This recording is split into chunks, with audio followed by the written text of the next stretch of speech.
सहनावतु सहनौ भुनक्तु सह वीर्यं करवावहै तेजस्विनावधीतमस्तु मा विद्विषावहै।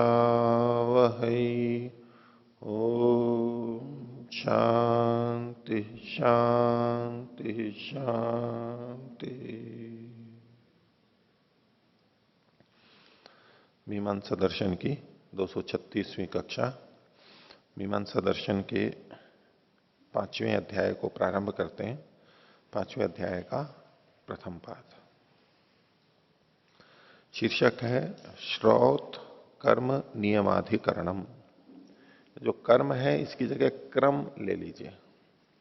क्रम, श्रौत क्रम के नियम का अधिकरण। श्रौत मतलब जो श्रुति के द्वारा कहा गया है, और क्रम मतलब तो अनेक कर्म हैं, उनमें पहला कब हो, दूसरा कब हो, उनका जो आगा पीछा है, पौर्वापर्य है, उसका जो कथन होता है, कैसे होता है, किस आधार पर निर्णय करते हैं, क्या कब करना चाहिए, उसकी चर्चा यहां पर चलेगी। तो भाष्य में कहते हैं चतुर्थे अध्याय प्रयोजका प्रयोजक लक्षणम वृत्तम तन्न प्रस्मर्तव्यम। पिछले अध्याय में प्रयोजक और अप्रयोजक का लक्षण और उसका विस्तार, शंका जो भी था वो सब कह दिया गया। तन्न प्रस्मर्तव्यम, उसको भूलना नहीं चाहिए। प्रस्मर्तव्यम पहले भी आया था। तो प्र जो है यहां पर निषेध अर्थ में है, प्र निषेध अर्थ में है। जैसे कि वि भी निषेध अर्थ में होता है, वि विशेष अर्थ में भी होता है और निषेध अर्थ में भी होता है। ये प्र जो है यहां पर निषेध अर्थ में, तन्न प्रस्मर्तव्यम। प्र और कहीं निषेध अर्थ में होता है, प्रपर्ण वृक्ष। हाँ, और एक शब्द है प्रमाद। प्रमाद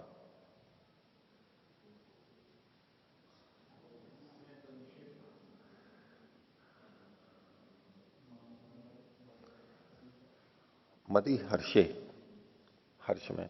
तो जब हर्ष का अभाव होता है तो प्रमाद होता है। हर्ष का अभाव होना, प्रसन्नता, उत्साह, आजकल उसके लिए ये बोलते हैं एक्साइटमेंट। वो एक्साइटमेंट को हम उत्तेजना बोलते हैं तो फिर वो एक अलग अर्थ में भी चला जाता है, विपरीत अर्थ में भी जाता है। लेकिन एक उत्साह जो होता है ना, उसको उत्साह के अर्थ में बोलते हैं। हाँ, रुचिकर है तो इंटरेस्टिंग बोलते हैं, इंटरेस्टिंग। रुचिकर है तो अच्छा लग रहा है ऐसे। तो तन्ना प्रस्मर्तव्यम यह इदानीम क्रम नियम लक्षणम उच्यते। अब यहां पर क्रम के लक्षण को कहा जाता है, उसके नियम को क्रम के नियम का लक्षण कहा जाता है कि क्रम कैसे हो, किस आधार पर क्रम का नियमन हो। यही क्रम होगा ये नहीं होगा, उससे संबंधित निर्धारण के लिए जो प्रमाण युक्तियां हैं उन सब की चर्चा की जाएगी। पहले हमने विधि, जैसे अर्थ संग्रह में देखा था, तो विधि के 4 प्रकार क्या हैं? उत्पत्ति विधि, विनियोग विधि, विधात्री,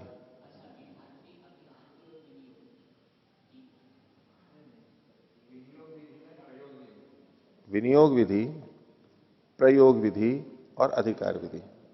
एक तो उत्पत्ति विधि हो गई, फिर है विनियोग विधि। विनियोग विधि में वो श्रुतिलिंग वाक्य प्रकरण स्थान समाख्या, ये 6 चीजों को लिया था जिसकी हमने चर्चा की।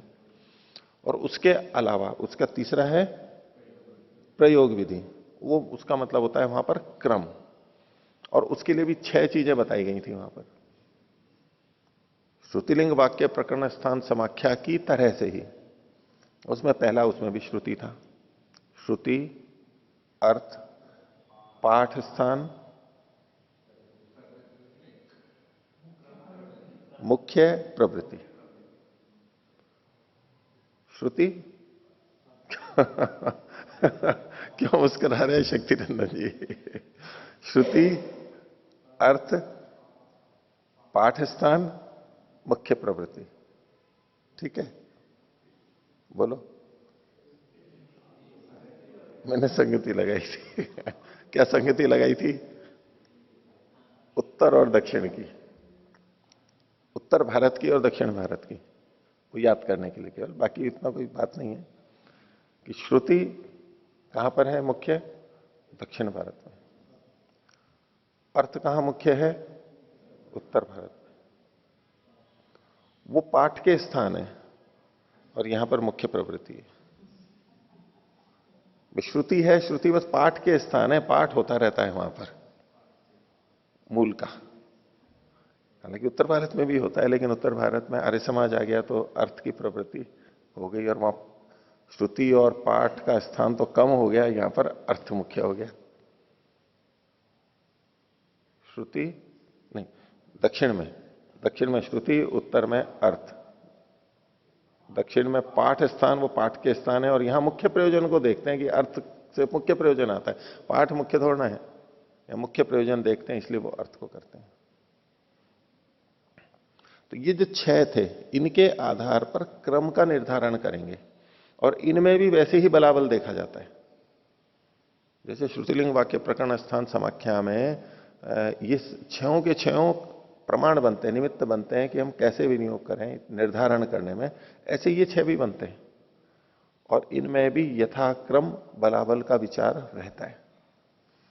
अब उसके अंदर अर्थ संग्रह में जो हमने देखा था और यहां जो इन्होंने कहा है उसमें कुछ अंतर है क्रम के अंदर। वहां जो हमने देखा था वहां तो ये क्रम था जो अभी मैं बोल रहा था, यहां का क्रम अभी देखो आगे लिखते हैं। तो तत् श्रुत्यर्थ पाठ प्रवृत्ति कांड मुख्य वक्षते, ये जो क्रम के नियम का लक्षण है वो इन 6 के माध्यम से कहा जाएगा। तो इसमें श्रुति तो जो कि तो है, श्रुति, अर्थ, पाठ, या 3 तो जो है। उसके बाद में है प्रवृत्ति। वहां पर प्रवृत्ति अर्थ संग्रह में 6ठे स्थान पर दे रखा था, यहां प्रवृत्ति को 3रे स्थान पर दिया है। फिर है कांड, कांड का मतलब है ये स्थान। श्रुति, अर्थ, पाठ, हाँ, प्रवृत्ति को 4थे पे दे दिया, वहां 6ठे पे था, या 4थे पे दे दिया। और ये जो कांड है, कांड का मतलब है स्थान, कांड का मतलब है स्थान, जो कि वहां पर 4थे पे था और यहां पर 5वें पे दे दिया है। और मुख्य, वहां पर मुख्य था 5वें पे और यहां पर 6ठे में दे दिया है, ये थोड़ा अंतर है। श्रुत्यादि नाम च बलाबलम, इन श्रुति आदि का बलाबल भी है, उसी तरह से विचार किया जाएगा यहां पर। है नहीं, स्थान वहां पर 4थे पे है, वहां पर 4थे पे है।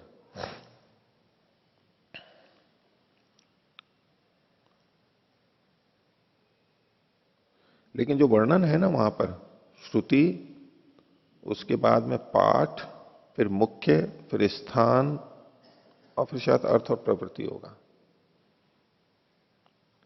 ये जो पीछे क्रम दिखा रखा है ना इन्होंने, इसको अर्थ संग्रह की दृष्टि से मैं कह रहा हूं।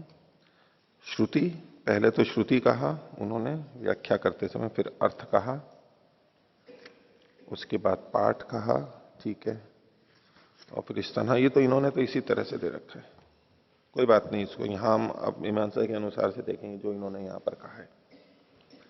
तो आदितस्तु श्रुति क्रमश्चिंत्यते, सबसे पहले इसमें श्रुति क्रम, श्रुति के द्वारा जो क्रम निर्धारित किया जाता है उस पर विचार कर रहे हैं। जैसे वहां भी श्रुतिलिंग वाक्य प्रकरण स्थान में एक एक को पहले बताया था और फिर एक एक दो का परस्पर बलाबल भी बताते हुए चले थे और फिर बाद में अन्य विवेचनाएं चली, कौन आगे पीछे कैसे कैसे। तो यहां आदितस्तु श्रुति क्रमश्चिंत्यते किम यथाश्रुति पदार्थानाम क्रम आस्थेय उत अनियमेन इति, बोले जैसा श्रुति कह रही है उसके अनुसार पदार्थों का क्रम हमें लेना चाहिए अथवा अनियम से लेना चाहिए। किम प्राप्तम, क्या होना चाहिए? तो इसमें पूर्व पक्षी कहता है एकत्वात् कर्तुः अनेकत्वाच्च पदार्थानाम, कर्ता तो हो एक ही और पदार्थ यानी कर्म हो अनेक। तो ऐसी स्थिति में अवश्यम भाविनी क्रमे, उसमें क्रम अवश्य ही लेना पड़ेगा।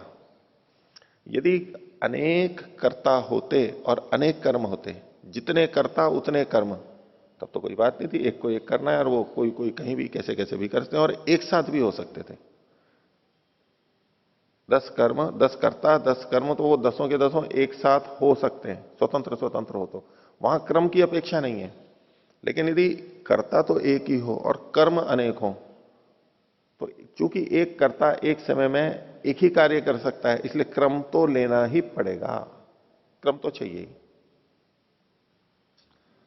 तो इसलिए पदार्थानाम अवश्यम भाविनी क्रमे, क्रम तो अवश्य प्राप्त होगा, लेकिन उसमें लाघवात, लाघव किसमें है? प्रयोग प्राशुभावाच, और प्रयोग जल्दी से हो जाए इसके लिए अनियम इत्येवं प्राप्ते ब्रूमा, अनियम करना चाहिए उसमें। हाँ।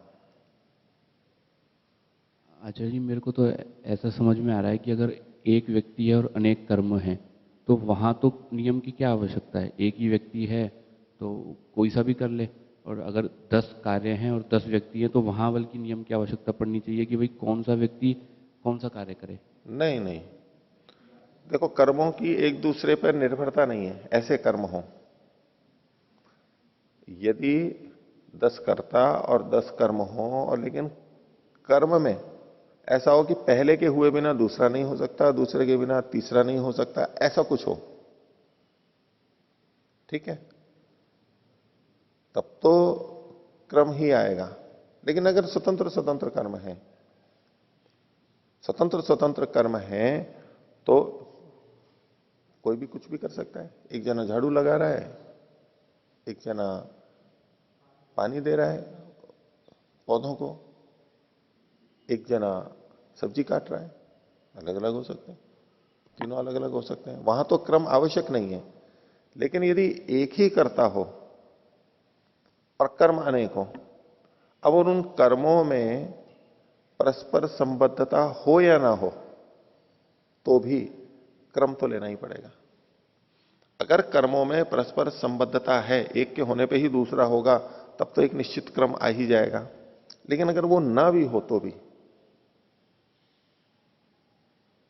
एक व्यक्ति एक समय में एक ही काम कर सकता है, वो 10 काम कर नहीं सकता है, तो कोई ना कोई तो क्रम होगा ना।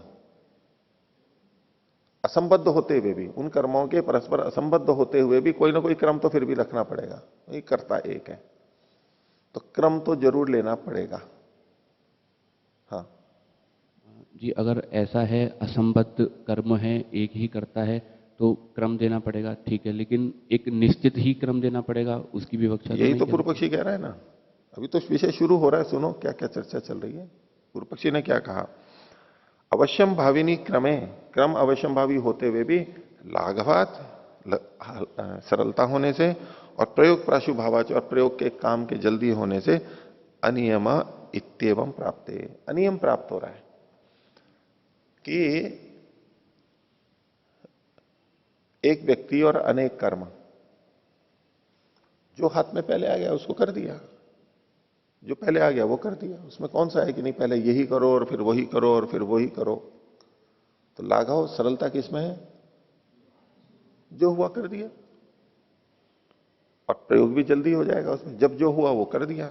अगर आप कर दो कि नहीं यही करो फिर यही करो, तो उसमें प्रतीक्षा करनी पड़ेगी, इसके लिए वहां जाना पड़ेगा, इसके लिए वो करना पड़ेगा, कुछ कोई सा कुछ भी कर दो, ये पूर्व पक्षी कह रहा है। तो क्रम होते हुए भी, क्रम तो है लेकिन क्रम का अनियम है, कोई भी कभी भी किया जा सकता है, ये प्रथम दृष्टया प्राप्त हो रहा है लाघव के अंदर।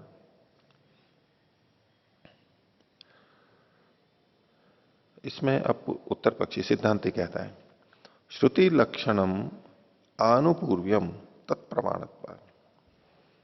तो ये जो श्रुति लक्षण है, इससे आनुपूर्वी बनेगी, ये पहले और ये बाद में। क्यों? तत्प्रमाणत्व, उसके प्रमाण होने से।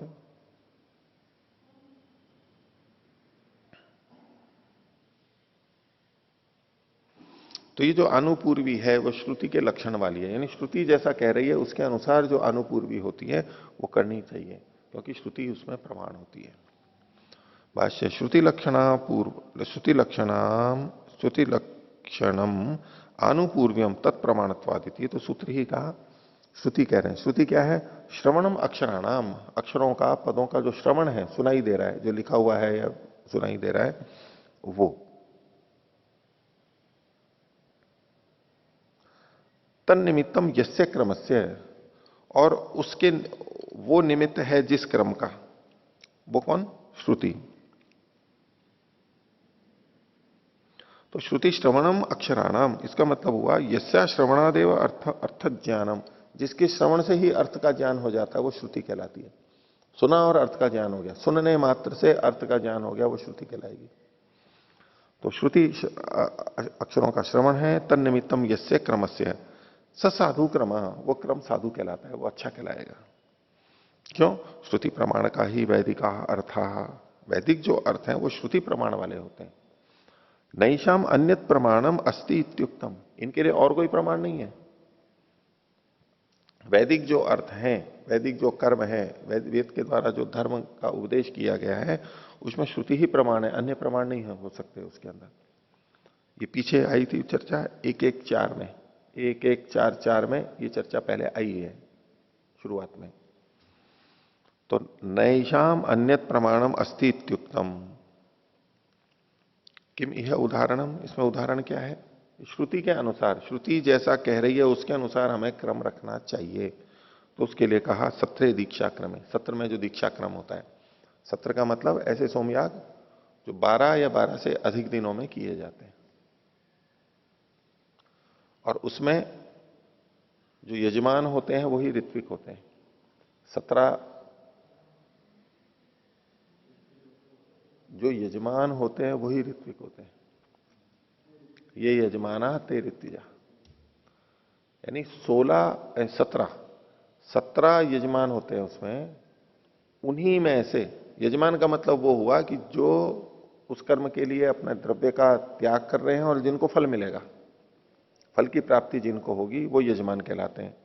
तो 17 होते हैं, उनमें से 16 तो ऋत्विक बन जाते हैं कर्म करने के लिए। काम सौंप देते हैं, आप ये ब्रह्मा का काम कीजिए, आप अध्वर्यु का कीजिए, आप मैत्रावरुण का कीजिए, आप प्रशस्ता का कीजिए, ऐसे अलग अलग काम उनके बढ़ जाते हैं। और एक यजमान जो होता है वो यजमान के नाम से ही रहता है। ऐसे ही आपस में बांटते हैं। तो जो यजमान होते हैं वही ऋत्विक होते हैं। है? हाँ,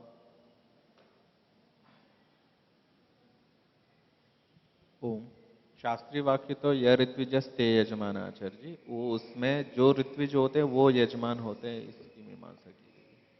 नहीं तो कोई आगे वाक्य आ रहा है ना, सत्य दीक्षा क्रम है, ये यजमाना ते ऋत्विजा, ये यजमाना ते ऋत्विजा है। हाँ, अनुप्रब्ध मूलम सूत्र भाष्य ये ऋत्विजस्ते यजमाना पाठ है। मीमांसा 3.7.36 में ये वाक्य है, ये ऋत्विजस्ते यजमाना। और ये आप देखिए 1427 पर भी देखिए आगे इसके,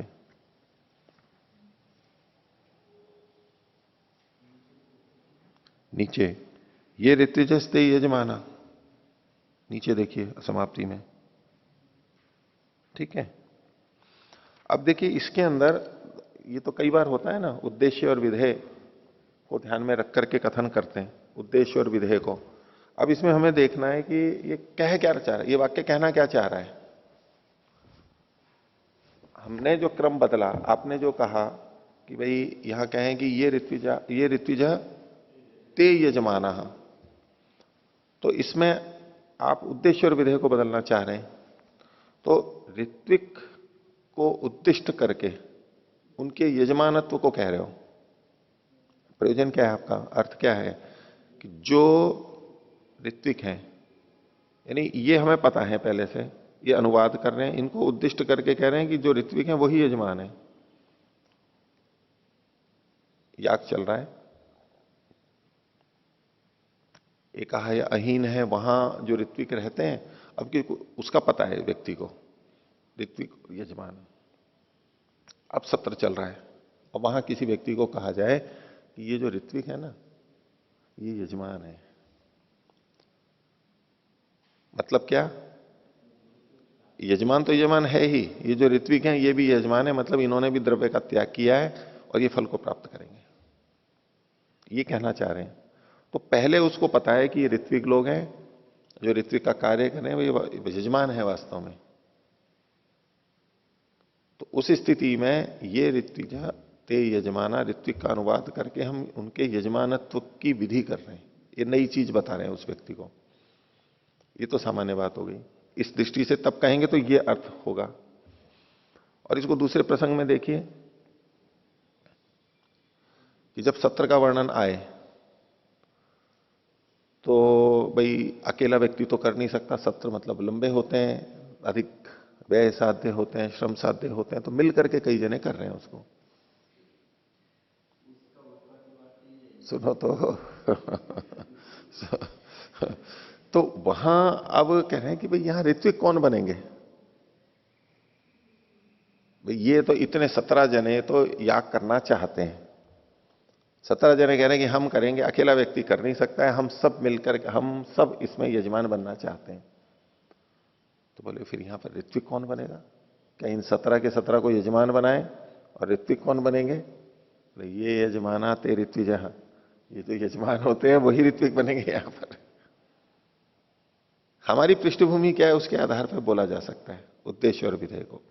और कई बार आगे पीछे करते हुए भी अर्थ यदि वैसा है तो उसके अनुसार उद्देश्य विधेय जो करना है वो कर लेते हैं, चाहे कोई पहले पढ़ा गया हो चाहे कोई बाद में पढ़ा गया हो। सामान्यतः वाक्य रचना में क्या होगा, ये ऋत्विज ते यजमाना, इसमें जो प्रारंभ में पढ़ा गया वो उद्देश्य होगा और बाद वाला विधेय होगा।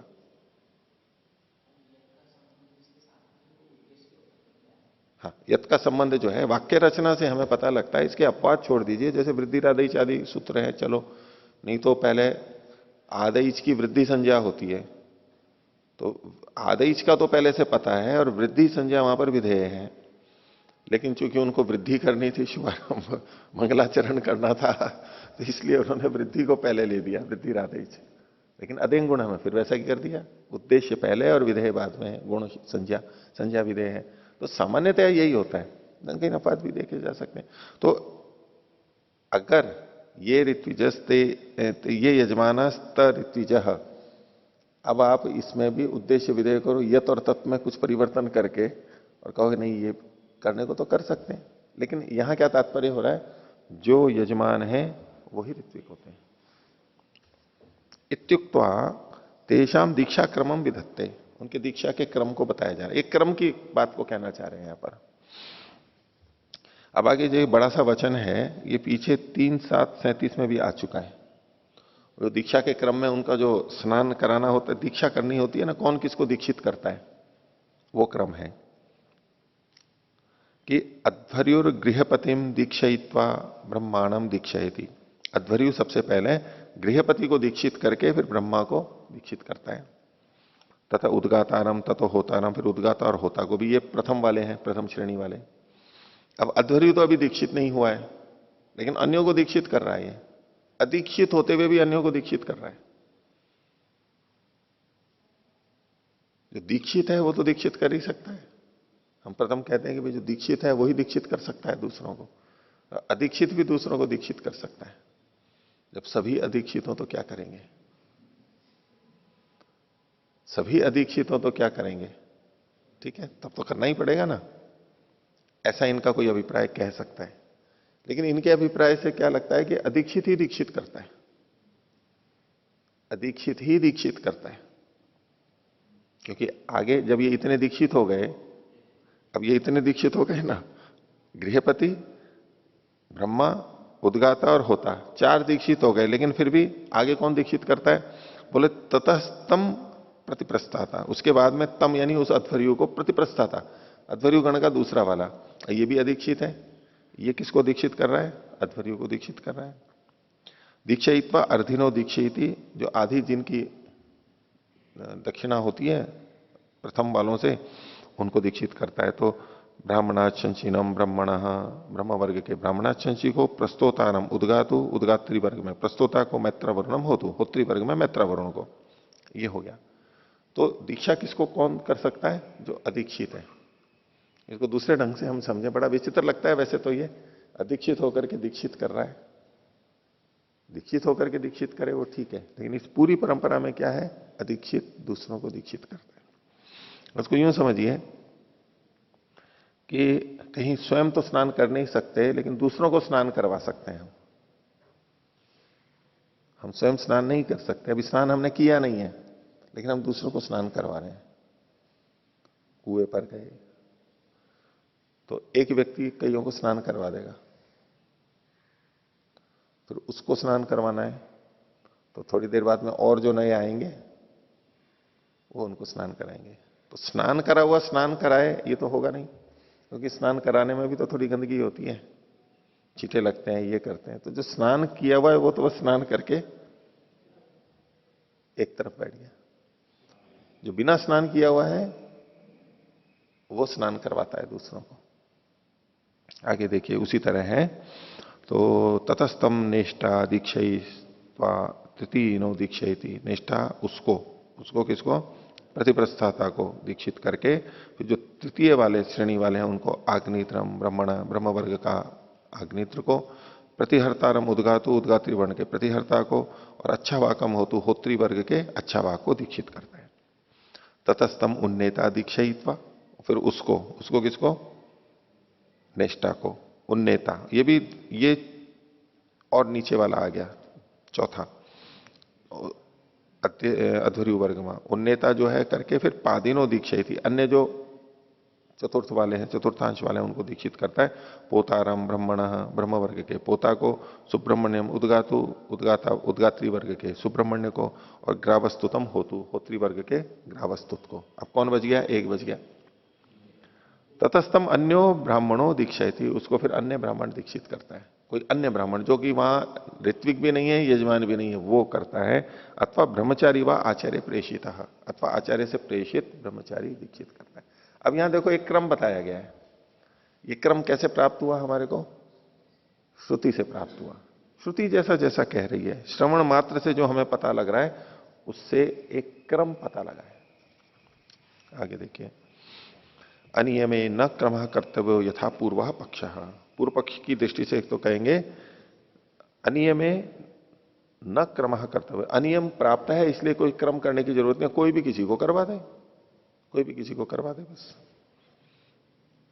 और यथातरी सिद्धांत ऐशा एवं क्रम कर्तव्य, यही क्रम करना चाहिए। और अनियम होगा कि जो उठ उठ के आ रहे हैं अपनी अपनी निवृत्त होकर के अब स्नान करना है, तो कोई भी जो पहले पहुंच गया वो दूसरों को करा देगा, फिर कोई और आ जाएगा वो उसको करवा देगा, जो आते जाएंगे वो करवाते जाएंगे, कोई भी किसी को उसमें लाघव है और प्रयोग प्राशुभाव है। जब जो आ गया करवा दिया, बोले नहीं वो ही उसको करवाएगा, तो बोले तब तक बैठे, वो आएगा अभी, उसको आने में 5 मिनट की देर है, वो आएगा फिर करेगा। तो प्रयोग प्राशुभाव तो ये है और लाघव भी है। बिना अनियम से जब जिस दिन जो आ जाए वो उसको स्नान करवा देगा, क्यों ऐसा व्यवस्था करे कि नहीं यही करवाएगा यही करवाएगा, ऐसा पूर्व पक्षी का मानना है। अब आगे पूर्व पक्षी कह रहा है तत्राह अन्याय्यम श्रुति वचनमिति, बोले जो श्रुति का वचन है ये उचित नहीं है, अन्याय्य है, अनुचित है। तो सिद्धांति बोल रहा है उच्यते किम ऐशा न साधु, क्या ये क्रम ठीक नहीं है। यहां पर ऐशा है शब्द लिखा है, ऐशा का मतलब यहां पर क्रम के रूप में है, क्योंकि वो क्रम को ही तो निर्धारित कर रहा था श्रुति से। बोले क्या ये क्रम ठीक नहीं है। तो पूर्व पक्षी कहता है न साधु रीति ब्रूमा, नहीं ये साधु नहीं है ऐसा नहीं कह रहा हूं मैं, ये क्रम साधु नहीं है ऐसा नहीं कह रहा हूं मैं। तो सिद्धांति कह रहे न्याय्यम तरही, तो फिर ये क्रम उचित है क्या। तो पूर्व पक्षी कहता है न ब्रूमो न साधु क्रमाइति, हम ये नहीं कर रहे हैं कि साधु ये क्रम साधु नहीं है, मैं ये नहीं कह रहा हूं कि ये क्रम साधु नहीं है, क्योंकि पीछे उसने क्या कहा था, न साधु रीति, ये साधु नहीं है ये कहा था, क्रम नहीं लिखा था उसने।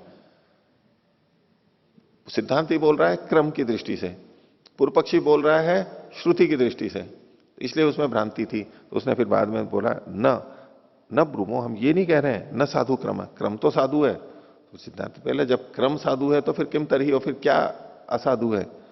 तो बोले उक्त से पुनर्वचनम अन्याय्यम इति, जो पहले बात कही जा चुकी है उसको आप फिर से कह रहे हो ये अन्याय्य है। ये जो आपने पहले कह दिया था, पहले क्या कह दिया था कि ये जो पीछे देखिए इसमें जो पहला पृष्ठ था इसमें कि नैशाम अन्यत प्रमाणम अस्तित्युक्तम, इसमें और कोई प्रमाण नहीं है, यानी श्रुति ही प्रमाण है, ये पहले कह चुके थे। अब फिर ये श्रुति की प्रमाणिकता को बताने के लिए क्यों कह रहे हो आप, जो पहले कहा जा चुका है उसको फिर से कहने का क्या मतलब है।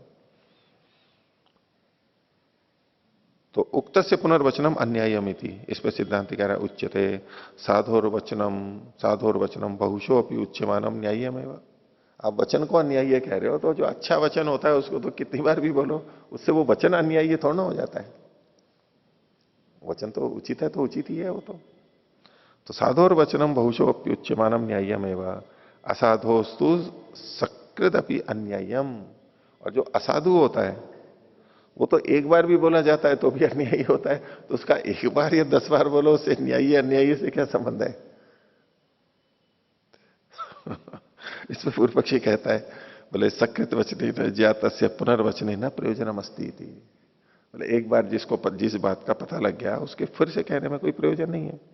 इस पर सिद्धांत कह रहा है उच्यते भवती स्मरणम अपि प्रयोजनम इत्युक्तम। बोले भूल भी तो जाते हैं, ये भी तो एक प्रयोजन होता है, इसलिए याद दिलाने के लिए दोबारा बोल भी देते हैं।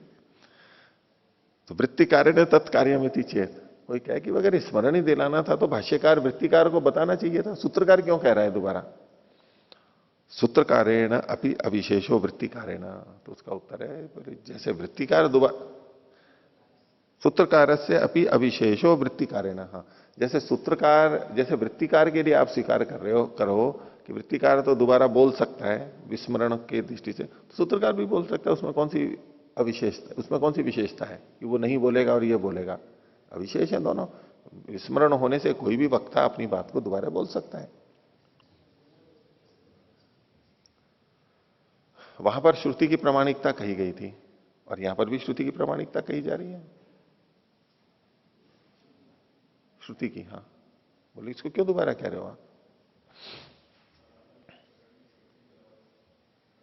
बलाबल में और नहीं, ये वो बात कर रहे हैं 1-1-4 वाली बात कह रहे हैं। 1-1-4 में जो कहा गया था ना इत्युक्तम, ये जो यहां इन्होंने कहा ना प्रमाणम अस्ति इति उक्तम, ये तो हम कह चुके हैं, उसके संदर्भ में कह रहे हैं।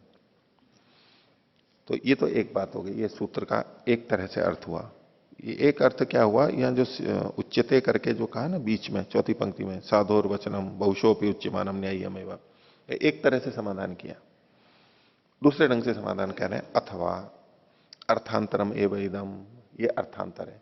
पीछे जो कहा था वो तो अर्थांतर नहीं था, वैसा क्या वैसा था, जिसपे उसने पुनर्वचन का दोष दिखा दिया, पुनरुक्ति का दोष दिखा दिया। ये बोले अर्थांतरम एवं इदम, ये भिन्न बात को कह रहे हैं। वहां जो कहा था उससे भिन्न बात है ये।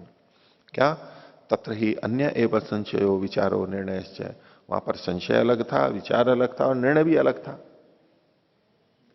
यहां पर श्रुति की प्रधानता दिखाई जा रही है, लेकिन यहां पर संशय अलग विषय में है, विचार अलग है और निर्णय भी अलग अलग है। तो श्रुति की प्रधानता दोनों जगह दिखाई जा रही है, इससे इसको पुनर्वचन पुनरुक्ति थोड़ा ना कहेंगे, अर्थांतर है ये। वहां क्या था? तो श्रुति प्रमाण को धर्म अन्य प्रमाण का इति संशय, वहां ये संशय उठाया गया था कि जो धर्म है वो श्रुति प्रमाण वाला होता है या अन्य प्रमाण वाला भी होता है। तो धर्म का प्रमाण तो श्रुति ही हो सकता है, ये उन्होंने वहां पर कहा था। प्रत्यक्षादीनाम अधिगम्य निमित्तत्वात् न तत्प्रमाण कहा अतीन्द्रियत्वात् चोदना लक्षण इति विचार।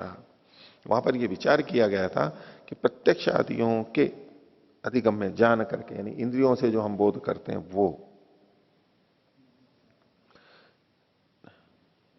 नहीं, जो प्रत्यक्ष आदि हैं उनके अधिगम्य निमित्तत्वात्, इंद्रियों से जानने के बाद में निमित्त वाला होने से न तत्प्रमाण कहा, वो इस विषय में प्रमाण नहीं हो सकते। क्यों?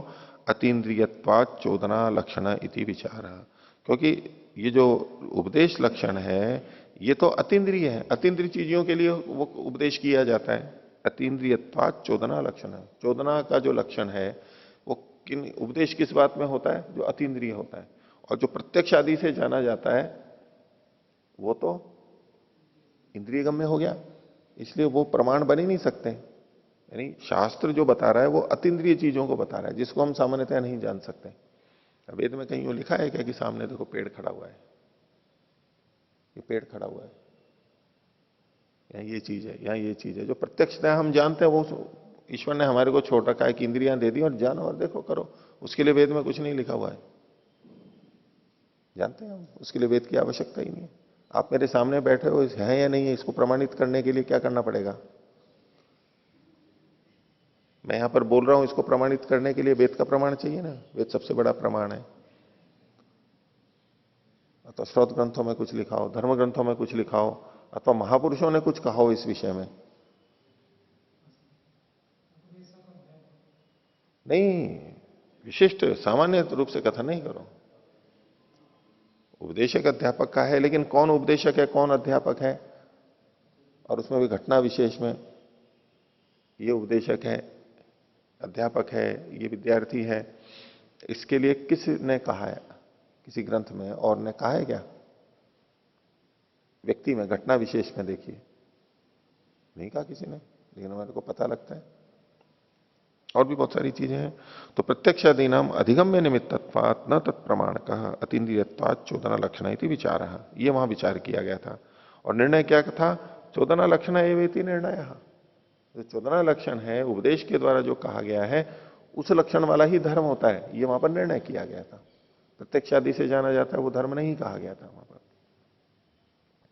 यह तो सिद्धे तत्प्रामाण्य व्यवहार क्रम से साधुत्व अवधारणम।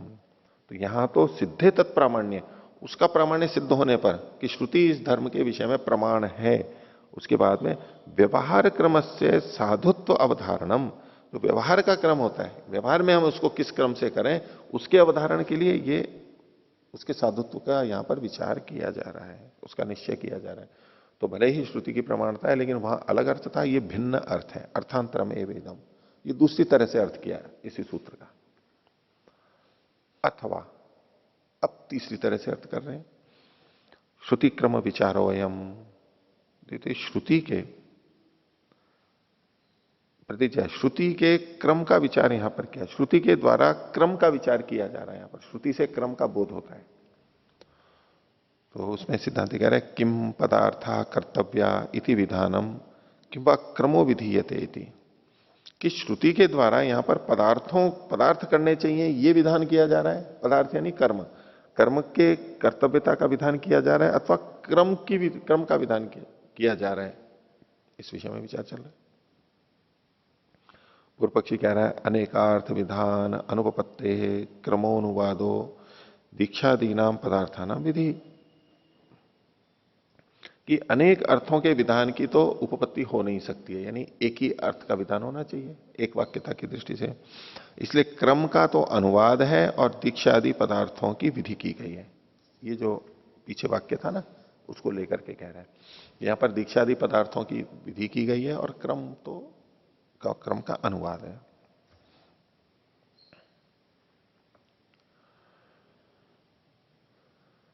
क्यों है ऐसा?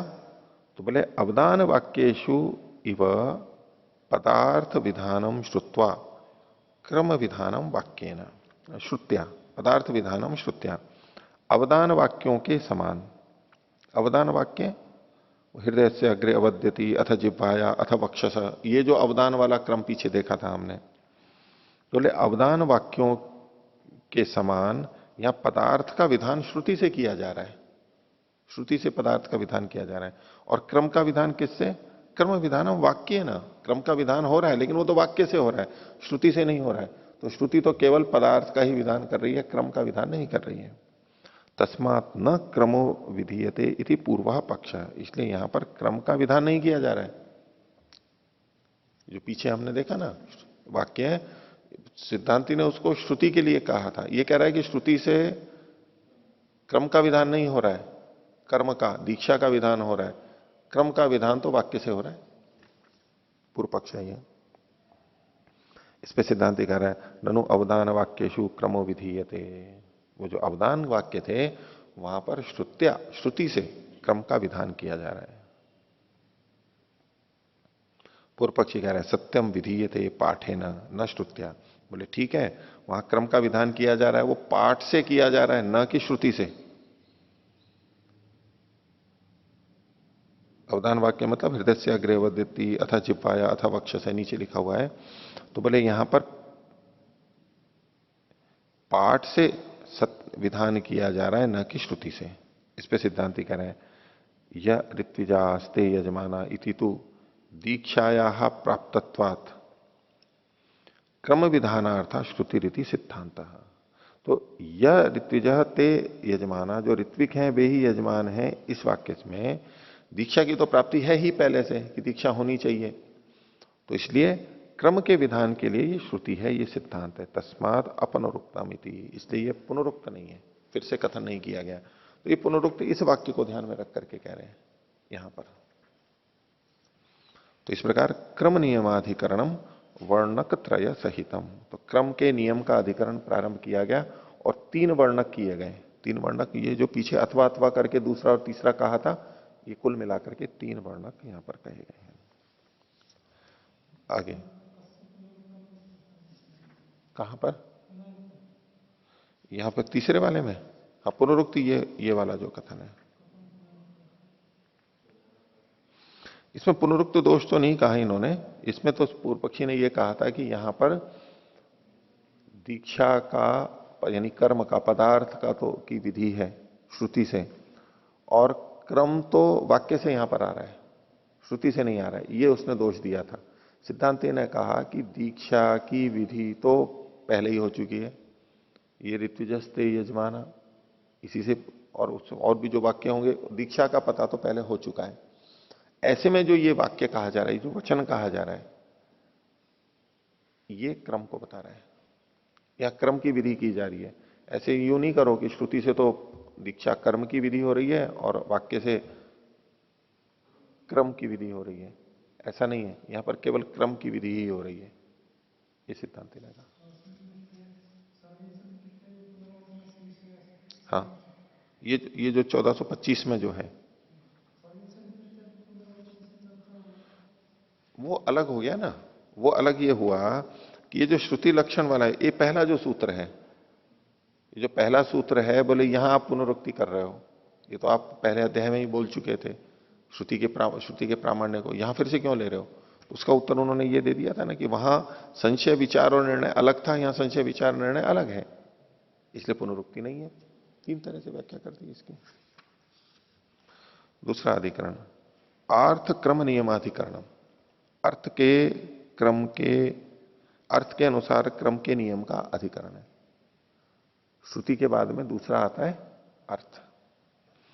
तो किम एष एव उत्सर्ग सर्वत्र श्रुति वशे नैव भवितुम अर्हति थी, बोले ये जो क्रम है ये हमेशा श्रुति के आधार पर ही होगा, यही उत्सर्ग है, बस यही है हमेशा। तो उक्तम ही 14 लक्षणों अर्थो धर्मा इति प्राप्त, क्योंकि पहले कहा गया है कि धर्म जो है वो 14 लक्षण ही होता है, तो फिर तो केवल श्रुति से ही ये सबका सब पता लगेगा और किसी की बात ही नहीं है। तो इसमें कहते हैं अर्थाच, नहीं, अर्थ से भी पता लगता है। अर्थाच को खोल रहे हैं, सामर्थ्याच क्रमो विधीयते इति, सामर्थ्य से ऐसा संगत होता है व्यवहार में तो वो भी जुड़ता है। गुणभूतो ही पदार्थानाम क्रमो भवति, पदार्थ और उसके क्रम में अगर परस्पर संबंध देखें तो पदार्थ तो प्रधान होगा और जो उसका क्रम है उसका गुण कहलाएगा, अप्रधान होगा, क्योंकि क्रम जो है वो पदार्थ के लिए होता है, कर्म के लिए होता है। तो गुणभूतो ही पदार्थानाम क्रमो भवति, यश्च यस्य निर्वर्त्यमानस्य उपकरोति स तस्य गुणभूता, जो किसी के होते हुए में उपकार करता है उसका गुणभूत होता है। तो कर्म के होते हुए में क्रम उसका उपकार कर रहा है, इसलिए क्रम गुणभूत होगा। यस्मिश्च आश्रियमाणे पदार्थ एवं न संपद्यते न स गुणभूता, और जिसका आश्रय करने पर, जिसका मतलब क्रम को अगर बदल करके हमने किया तो कर्म ही नहीं हो पाएगा, तो इसलिए वो क्रम नहीं लिया जा सकता, वो गुणभूत हो ही नहीं सकता है। और क्या पहले रोटी बेलो और फिर आटा उसनो? तो क्रम तो किसके लिए था? कर्म के लिए था ना। अब इस क्रम को करने से कर्म ही नहीं हो पा रहा है, तो ये जो क्रम है ये गुणभूत कहला ही नहीं सकता, हो ही नहीं सकता। इसलिए अर्थ का क्रम, अर्थ के अनुसार भी क्रम होता है। बिना अपि तेन न वैगुण्यम, और इसके बिना भी, क्रम के बिना भी, गुण के बिना भी तेन, उस गुण के बिना भी यहां पर कोई विगुणता नहीं होनी चाहिए, अगर उससे कोई भी फर्क नहीं पड़ता है तो। एवं प्रत्यक्ष क्रमस्य गुण भावो यत्र तत्र अर्थेन स एव आश्रयितव्य, तो इसलिए प्रत्यक्ष ही जहां क्रम का गुण भाव है, हमें पता लग रहा है कि इससे यहां सहायता मिल रही है इस क्रम से, तो वहां पर अर्थ से ही वो क्रम निर्धारित किया जाता है। उदाहरण दे रहे हैं, यथा जाते वरम दधाति, पहला उदाहरण दे रहे हैं यहां पर, ये 5 उदाहरण देंगे एक एक करके, तो ये पहला दे रहे हैं। जाते वरम दधाति, अग्नि के उत्पन्न होने पर वर देता है, दक्षिणा देता, वर देता है। और जातम अंजलिना गृहणाति, जो अग्नि उत्पन्न हो गई है उसको अंजलि से लेता है, यानी वो ढक करके, बचा करके, बुझ ना जाए। जातम अभिप्राणीति, प्राणीति, और जो उत्पन्न हो गई है उसको बढ़ाता है फूंकादी मार के। तो अर्थात पूर्वम अभिप्राणितव्यम ततो अंजलिना ग्रहीतव्य ततो वरोदेय इति। तो पहले अर्थ के अनुसार, पहले तो उसको चिनगारी हुई है तो उसको बढ़ाना चाहिए, बढ़ने के बाद उसको अंजलि से रोकना चाहिए ताकि हवा से बुझ ना जाए, और फिर वर देना चाहिए। ये क्रम वहां पर लगेगा। तो पाठ क्रम अलग है, ये जो था ना यहाँ जाते वरम दाता, इनमें क्रम अलग है, लेकिन अर्थ के अनुसार ऐसा करना चाहिए। दूसरा उदाहरण, तथा विमोक पूर्वम आमनाथ पश्चात तद योग। तो पहले तो विमोक को कहा गया, विमोक मतलब छोड़ने को कहा गया, त्याग को, और फिर बाद में उसके योग की बात की गई। भाई त्याग तो तब होगा जब पहले योग होगा, तो पहले प्राप्ति होगी और फिर उसको छोड़ा जाएगा काम होने के बाद में। अर्थात विपरीत कार्य, अर्थवशात यहां पर इसके विपरीत करना चाहिए। तीसरा उदाहरण, याज्ञ अनुवाक्य तो विपर्ययण आमनाते, याज्ञ और अनुवाक्य विपरीत क्रम से रखे गए हैं। विपर्ययण कर्तव्य लेकिन किए विपरीत क्रम में जाते हैं। नात्र पाठक्रमो अनुष्ठीयते, जो पाठक्रम है उसका अनुष्ठान यानी उसका पालन नहीं किया जाता, क्योंकि यह तो देवतोपलक्षणार्थ अनुवाक्या प्रदानार्थ याज्ञा पूर्ण विराम, कि देवता को लक्षित करने के लिए अनुवाक्या है और फिर उसको देने के लिए याज्ञा है। तो पहले देवता को लक्षित किया जाएगा, अनुवाक्या पहले होगी, और फिर बाद में याज्ञा होगी, उसको दिया जाएगा। आगे अगला उदाहरण है चौथा, अग्निहोत्रम जुहोति इति पूर्वम आमनातम ओदनम पचती इति पश्चात। अग्निहोत्रम जुहोति और ओदनम पच्यति मतलब जो हवि है ओदन, उसको बाद में कहा। तो अग्निहोत्र से कर देगा और उसके बाद में ओदन पकाएगा, तो क्या मतलब हुआ? तो असंभवात पूर्वम ओदन पक्तव्य, क्योंकि वो क्रम संभव नहीं है, इसलिए पहले ओदन पकाया जाएगा फिर अग्निहोत्र में उसका होम किया जाएगा। पांचवा उदाहरण, प्रैश प्रैशार्थ तो विपर्यण आमनात। प्रैश और प्रैशार्थ ये वहां पर विपरीत ढंग से पढ़े गए हैं, तौ च विपर्यण कर्तव्य, और उनको वहां पर विपरीत क्रम से करना चाहिए। क्रम से कदाचित आर्थिकत्वाधिकरणम, इस प्रकार क्रम जो है कभी कभी अर्थानुसार भी होता है, ये भी एक आधार बनता है। आगे क्रम से क्वचित अनियमाधिकरणम, क्रम को कहीं कहीं, ये जो क्रम पीछे बताया था उसमें अनियम भी होता है, अनियम भी होता है। अनियम का मतलब है कि हर जगह अर्थ को देखते हुए क्रम का निर्धारण हम करने लगे, बोले ये नहीं होता। श्रुति ने जैसा कह दिया वो कर लिया, श्रुति नहीं है तो कैसे देखेंगे? अर्थ से देखेंगे। तो क्या अर्थ से ही हमेशा हर जगह हमें अर्थ देखना पड़ेगा? और कुछ जगह अर्थ मिलता ही नहीं है। पौर्वापर्य की दृष्टि से, व्यवहार में उनको करने की दृष्टि से कोई अर्थ से कुछ पता ही नहीं लगता है कि इसके होने पे ये होगा, वो आगे पीछे भी कर सकते हैं, कोई आपत्ति नहीं लग रही है। तो जो अर्थ का क्रम, अर्थ के द्वारा क्रम को देखना है, उसका अनियम कहा जा रहा है कि हर जगह अर्थ के क्रम को देखें, यह आवश्यक नहीं होता है। उसके लिए कुछ उदाहरण देंगे। ये क्रम से क्वचित अनियमाधिकरणम, अनियमो अन्यत्र, अन्य जगह अनियम होगा। अस्मिन विषय क्रमस्य नियमो नास्ति, इस विषय में क्रम का नियमन नहीं है। श्रुति ने जो कहा है वो तो हमेशा होगा। अर्थ की दृष्टि से देखेंगे तो जहां अर्थ ही नहीं है तो वहां पर उसके अनुसार क्रम भी नहीं आएगा। यथा दर्शपूर्णमासयोर याजमाना नाम प्रयाजानुमंत्रणादि नाम नाना शाखांतर समामनाता नाम। तो दर्शपूर्ण मास में जो यजमान के द्वारा प्रयाज के अनुमंत्रण आदि कुछ मंत्र हैं, उनको भिन्न भिन्न शाखाओं में, वो भिन्न भिन्न शाखाओं में पढ़े गए हैं और वहां पर अलग अलग पढ़े गए हैं।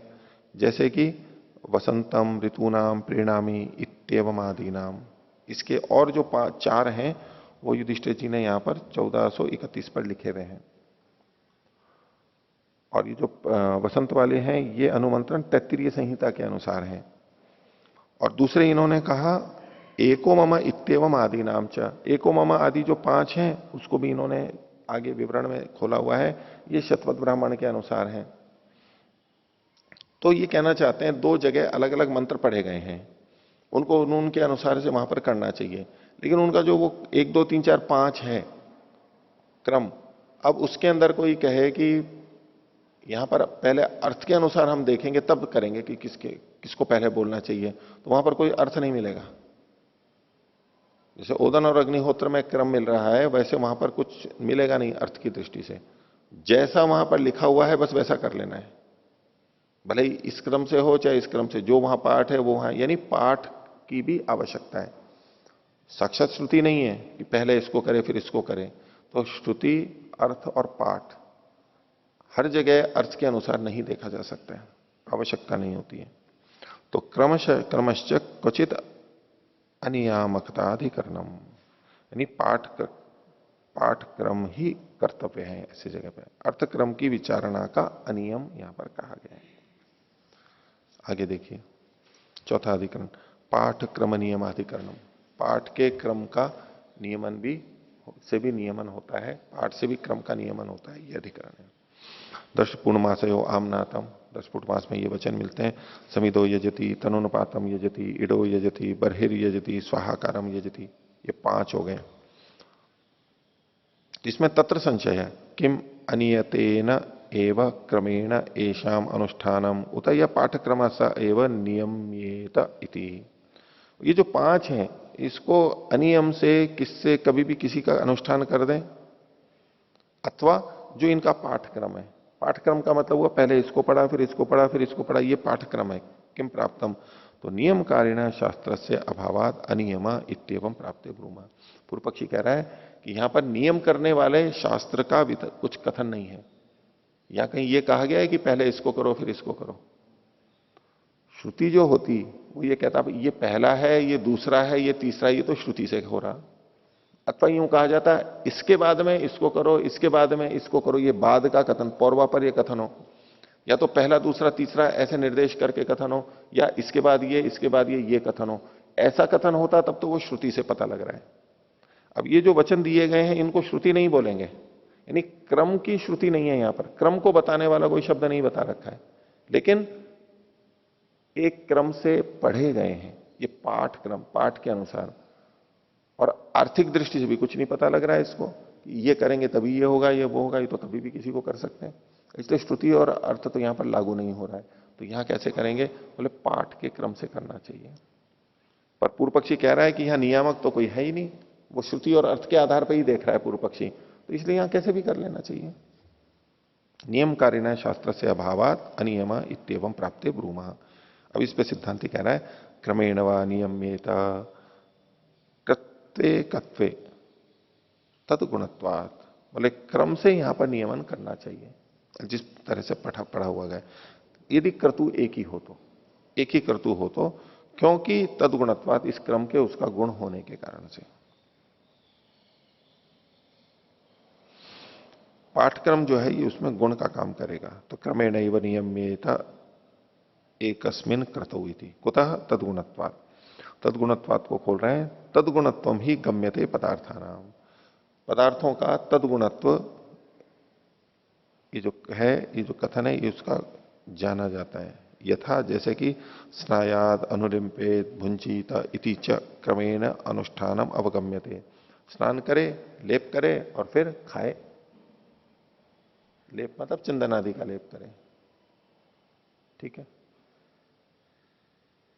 सौंदर्य प्रसाधन, चित्त प्रसाधन। स्नायाद अनुलिम्पेत भुंजीता इति, दोनों का प्रसाधन होता है ना उसमें।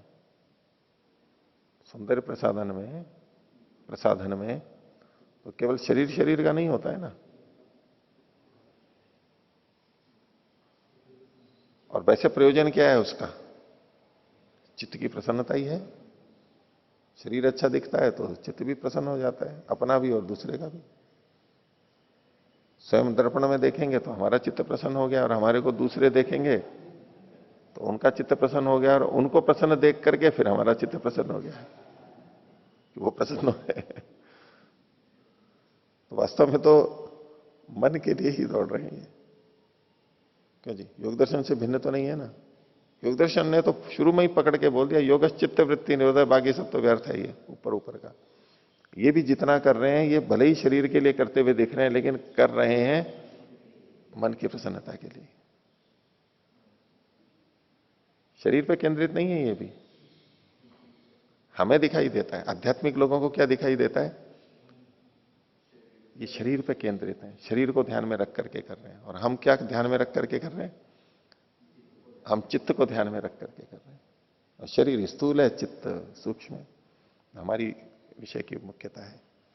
वो भी तो मन को ही ध्यान में रख करके कर रहे हैं, बल्कि उन्होंने तो मनोरंजन ही कर रखा है। किसका रंजन करते हैं? मन का ही रंजन करते हैं। मन पे ही केंद्रित है, मन पे ही केंद्रित है, कोई दोष नहीं है। मन पे केंद्रित है, उनको भी पता है कि बिंदु क्या है, कहां पर हमें केंद्रित होना है। शरीर से कुछ नहीं होने वाला है। हाँ, शरीर को वो माध्यम बनाते हैं, शरीर को वो माध्यम बनाते हैं। अनित्य नित्यम प्राप्तवान अस्मि, अनित्य के द्वारा मैंने नित्य को भी प्राप्त कर लिया है। तो शरीर के आधार पर हम मन की प्रसन्नता को भी प्राप्त कर रहे हैं, और मन की प्रसन्नता के आधार पर फिर आत्मा की प्रसन्नता, पूरा अध्यात्म आ जाएगा।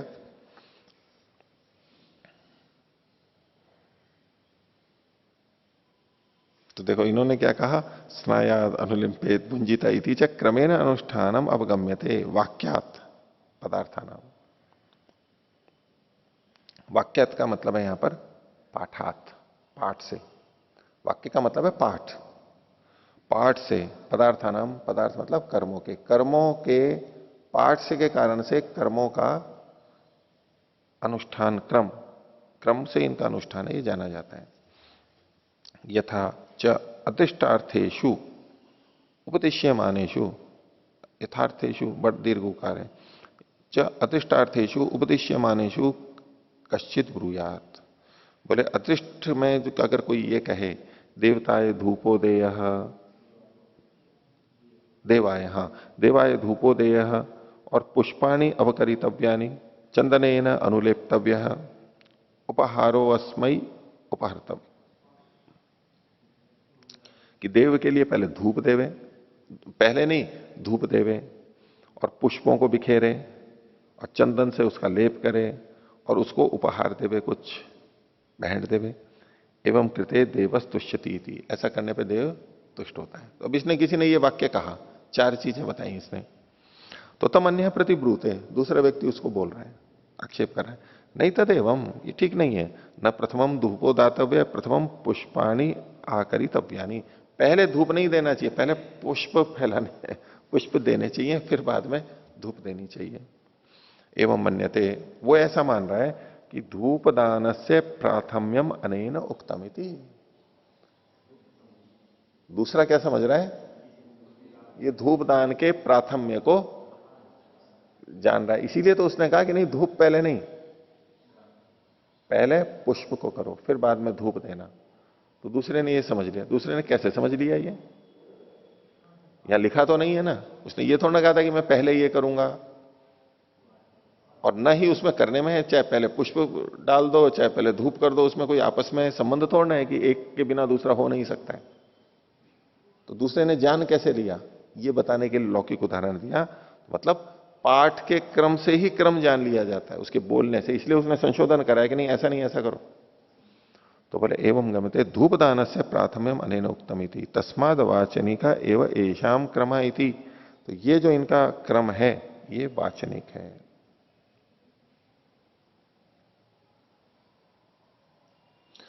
सीधे सीधे वचन का, श्रुति का अभाव होने पर भी ये कहा जाता है। अब इस पर पूर्व पक्षी कह रहा है अशाब्द इति चेत सात वाक्य शब्दत्वात्, बोले वो कहे कि ये तो अशाब्द है, यानी शब्द में तो इस क्रम को कहा नहीं गया है, क्योंकि वाक्य के शब्द वाला होने से, क्योंकि वाक्य का अर्थ कौन सा होता है, जो शब्द ने कहा वही वाक्य का अर्थ होता है, अलग अलग थोड़ा ना होता है, ये पहले आ ही चुका है। शब्द के अर्थ से भिन्न आप वाक्य का अर्थ नहीं कर सकते, तो इसलिए शब्द तो कह नहीं रहा है, तो वाक्य से ये आपने कैसे निकाल लिया क्रम को, क्रम को कहने वाला तो कोई शब्द नहीं है, फिर वाक्य से आपने क्रम को कैसे निकाल दिया, कहां से आ गया ये। इति चेत पश्यसी अथैवम गम्य माने अशाब्द एवं क्रम। तो हम कहेंगे कि ऐसा अगर देखते हो तो, और इसको अगर आप जान रहे हो, बोध कर रहे हो, तो अशाब्द एवं क्रम, ये बिना शब्द के क्रम ले लिया गया है, यानी मनमाना ले लिया गया है। कथम पदार्थ पूर्वको वाक्यार्थ, वाक्य का अर्थ तो पद के अर्थ पूर्वक होता है। पदेभ्यश्च पदार्थ एवं अवगम्यते न क्रम, और इन पदों से तो पद का अर्थ ही जाना जा रहा है, क्रम थोड़ा जाना जा रहा है। तो इसमें पूर्व पक्षी कह रहा है स्याद एतद एवं,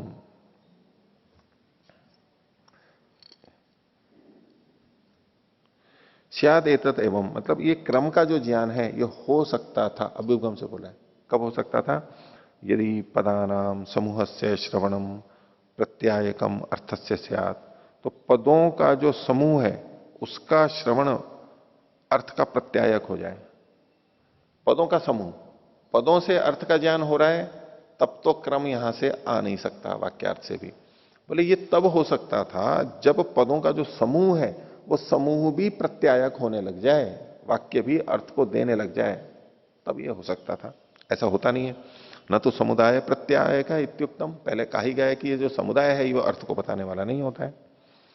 तदभूता नाम क्रियार्थे न समामनाया इत्यत्र, ये पीछे सूत्र आ चुका है। तस्मात क्रमस्य वाचक शब्दाभावात व्यामोह एष क्रमो अवगम्यते, तो क्रम को बताने वाले शब्द का अभाव होने से ये भ्रांति है केवल। एवं च अपूर्वा सत्तिर अनुग्रहिष्यते, और इससे लाभ क्या होगा? मतलब पूर्व पक्षी कह रहा है यहां कोई क्रम तो बताया नहीं गया है, तो अनियम करेंगे तो इसमें एक लाभ होगा। क्या होगा? अपूर्व आसक्ति का अनुग्रहण होगा, अपूर्व आसक्ति का, कि कभी इसको पहले कर लिया, कभी इसको पहले कर लिया, बार बार नई नई ढंग से किया, ये अपूर्व की आसक्ति हो रही। अपूर्व मतलब जैसा पहले नहीं हुआ। व्यक्ति बदलाव चाहता है ना, बदलाव में रुचि होता है ना, चेंज चेंज चेंज, बदलाव होना चाहिए, ये अपूर्वासक्ति है। और इसका अनुग्रह हो जाएगा। क्रम नहीं रखेंगे तो जो इच्छा होगी वो करेंगे, तो उससे थोड़ा अच्छा लगेगा। इष्ट मान करके कह रहा है।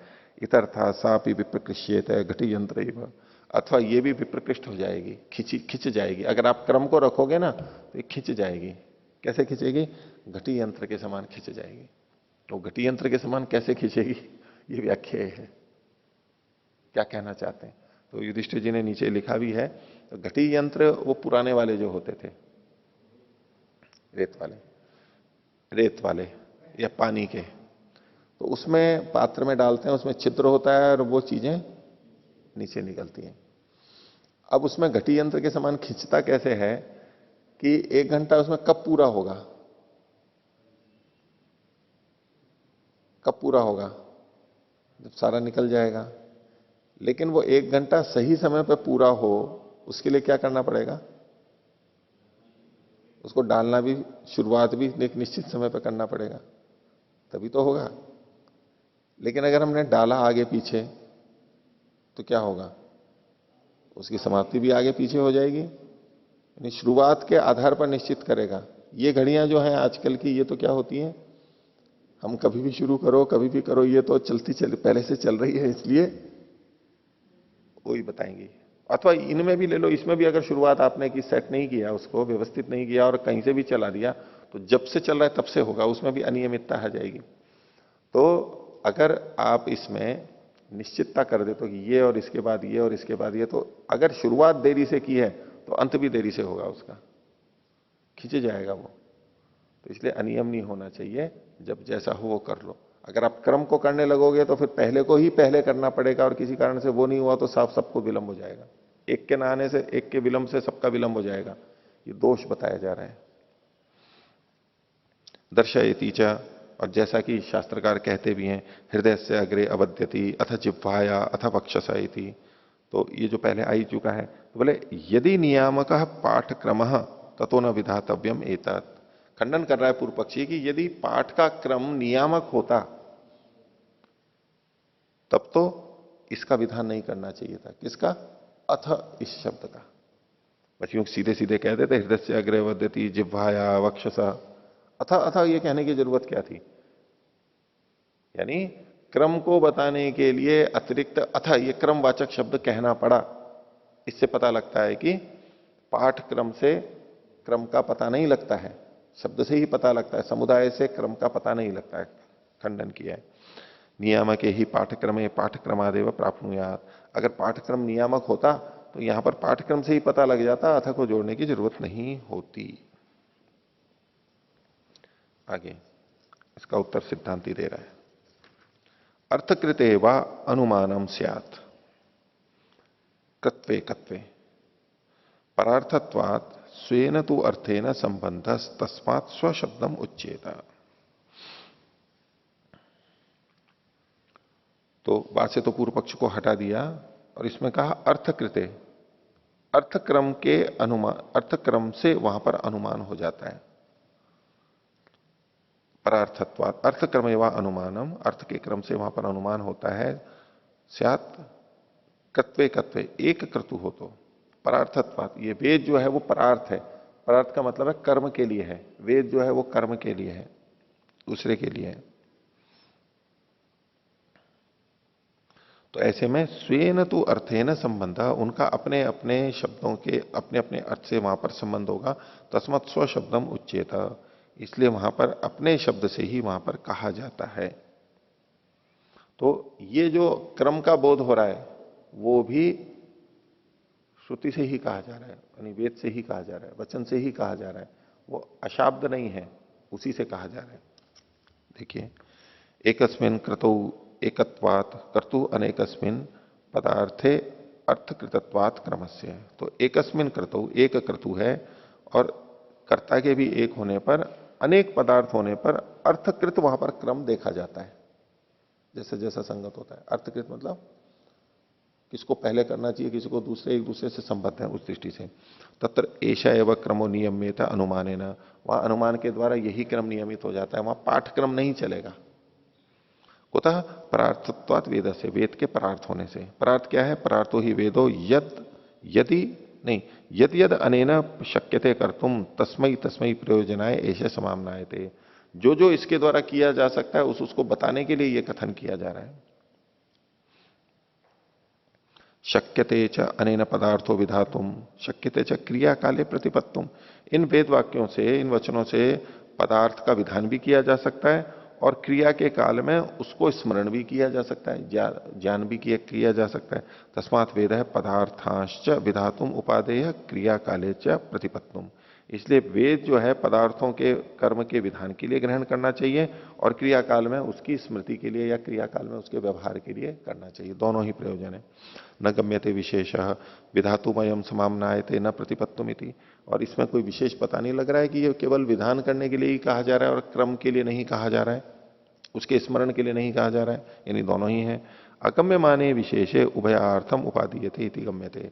और कोई विशेष कथन तो किया नहीं गया, इसलिए दोनों ही बातें बताएगा, कर्म को भी बताएगा और कर्म की प्रतिपत्ति को भी बताएगा। प्रतिपत्तुम च अनेन क्रमेण शक्यते नान्येन। और जो इसकी प्रतिपत्ति है, वह कर्म का स्मरण है, वो इस क्रम के द्वारा ही किया जा सकता है और किसी तरह नहीं किया जा सकता। अतः एव च कृत्वा पाठ क्रमापचारे विनष्टे इत्युच्यते। ऐसा करके ही पाठक्रम के अपचार होने पर वो नष्ट हो गया, ये कहा जाता है। पाठक्रम का अपचार हुआ तो वो गलत हो गया। इतर्था ही यद यस्य प्रयोजनम तस्मिन् निर्वर्तमान एवं किम नष्टम स्यात्। तो अगर ये क्रम नहीं होता तो जो जिसका प्रयोजन है, इसका ना इतरता ही यद यस्य प्रयोजनम सिद्ध्यति। यदि यस्य इतरता ही यदि यस्य प्रयोजनम सिद्ध्यति, सिद्ध्यति का अध्याहार कर रहा हूं, यदि इसका प्रयोजन सिद्ध होता है तो तस्मिन् निर्वर्तमाने, उसके बन जाने पर एवं किम नष्टम स्यात्, कोई नष्ट होगा ही नहीं। अदृष्टम कल्पेत तच्च अन्यायम दृष्टे सती। और अगर कोई कहे कि यहां पर अदृष्ट की कल्पना करेंगे और उसके नाश की कल्पना करेंगे तो तच्च अन्यायम दृष्टे सती, वो अनुचित है, क्योंकि वहां पर दृष्ट प्रयोजन दिखाई दे रहा है। तस्मात् स्वशब्द क्रम, ये जो क्रम का बोध हो रहा है ये इन्हीं के अपने शब्दों से हो रहा है। यह एवं पदार्थानाम वाचक शब्द स एवं क्रमस्यापि। जो पदार्थों का वाचक शब्द है वही इनके क्रम को भी बता रहा है। पूर्व पक्षी कह रहा था कि शब्द क्रम को नहीं बताता है, सिद्धांति कह रहा है नहीं, ये इसके क्रम को भी बताता है। तथा च अन्यार्थ दर्शनम। और बोले इस बात को सिद्ध करने के लिए और भी चीजें मिलती हैं और जगह भी ये देखा जाता है। एवं च अन्यार्थम दर्शयति व्यत्यस्तम ऋतव्या उपदधाति। तो ऋतव्या संजक इष्टकाओं को व्यत्यस्त यानी विपरीत करके, जैसा कोई क्रम होता है उसके विपरीत करते हैं, उसको कहते हैं व्यत्यास कहते हैं। तो जब ये कहा व्यत्यस्तम ऋतव्या उपदधाति, व्यत्यस्तम षोडशीनम शंसति, षोडशी जो है उनका शंसन जो करता है स्तुति, वो बदल के करता है। आश्विनो दशमो गृह्यते तम तृतीयम जो होती, आश्विन ग्रह को 10वें स्थान पर लिया गया है लेकिन आहुति तीसरे से करता है, ये इसको कथन किया गया। तो यदि अनियमेन उपधानम शंसनम च, यदि ये उपधान और शंसन बिना नियम के हो तो व्यत्यस्त वचनम अनर्थकम स्या, व्यत्यस्त वचन फिर हो ही नहीं सकता है। जैसा पूर्व पक्षी कह रहा था कि पाठक्रम को हमें लेने की जरूरत नहीं है, कैसे भी ले लो, बोले अगर कैसे भी ले लो वाली बात होती तो ये व्यत्यस्त करके कथन नहीं हो सकता था, यानी वहां पर कोई ना कोई क्रम दिखाया ही जा रहा है। न ही कथनचित व्यत्यास इति, क्योंकि नहीं तो ये व्यत्यास किसी भी तरह से हो ही नहीं सकता था, क्योंकि जैसा भी करते अनियम ही कह दिया तो जो अनियम है वो सारा का सारा ठीक ही है, बस उसके उससे पलटने का कुछ थोड़ा ना कहा जाएगा। अथ अश्विन से तृतीय से होमानुवादो नावकल्पित, और इसी तरह से अश्विन ग्रह जो है उसका होम, उसका अनुवाद भी नहीं हो सकता था संगत। यदि पाठक्रमेण अनियमा इति, यदि पाठक्रम से कोई अनियम होता तो फिर ये कहने की जरूरत ही नहीं थी कि उसको तीसरे पे करो, और तो वैसे ही कर सकते थे, तीसरे पे कहीं भी प्राप्त हो सकता था। ये 10वें पर प्राप्त हो रहा था, उसको हटाने के लिए कहा गया है कि तीसरे पे करो, नहीं तो ये कहने की जरूरत ही नहीं थी। तथा अभिचरता प्रतिलोपम होतव्यम, अभिचार कर्म करते हुए को प्रतिलोम होम करना चाहिए। प्राणान एव अस्य प्रतीच प्रतीयौति,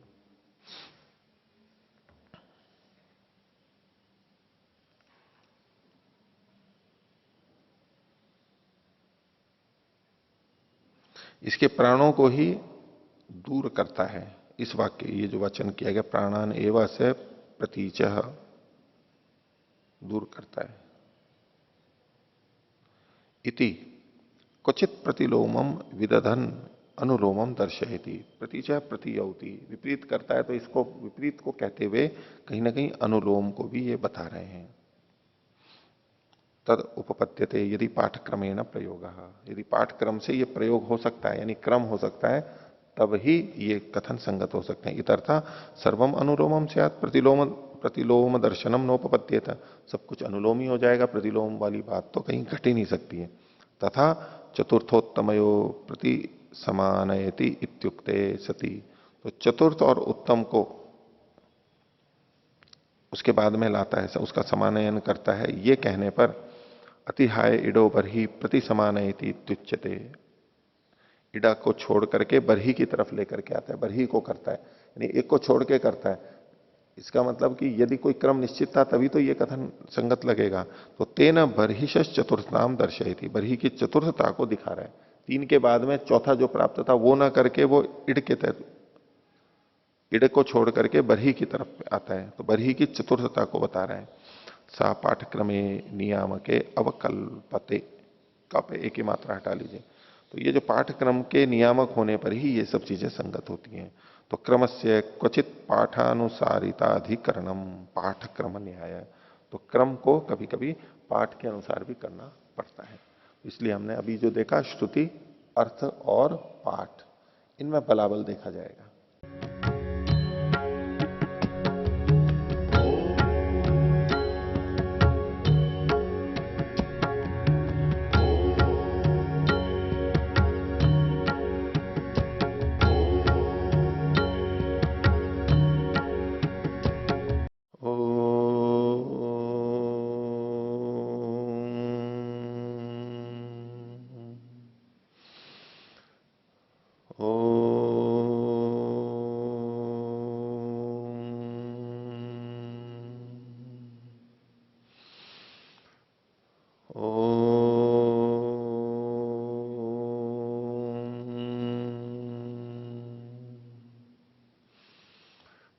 ओम सहनावतु सहनौ भुनक्तु सह वीर्यं करवावहै तेजस्विनावधीतमस्तु मा विद्विषावहै। ओम शांति शांति शांति।